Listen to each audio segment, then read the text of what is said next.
بسم الله الرحمن الرحيم. ششم كلمة رد كفر. اللهم إني أعوذ بك من أن أشرك بك شيئا وأنا أعلم به وأستغفرك لما لا أعلم به. تبت عنه وتبرأت من الكفر والشرك والكذب والغيبة والبدعة والنميمة والفواحش والبهتان والمعاصي كلها.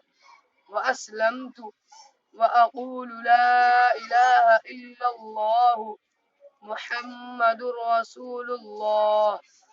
ترجمہ: اے اللہ، میں تیری پناہ مانگتا ہوں اس بات سے کہ کسی چیز کو تیرا شریک بناؤں اور مجھے اس کا علم ہو، اور میں معافی مانگتا ہوں تجھ سے اس گناہ سے جس کا مجھے علم نہیں، اور میں نے اس سے توبہ کی اور بیزار ہوا کفر سے اور شرک سے، جھوٹ سے اور غیبت سے، بدعت سے اور چغلی سے، اور بے حیائی کے کاموں سے اور تہمت لگانے سے اور باقی ہر قسم کے نافرمانیوں سے، اور میں ایمان لایا اور میں کہتا ہوں کہ اللہ کے سوا کوئی معبود نہیں، محمد صلی اللہ علیہ وسلم اللہ کے رسول ہیں.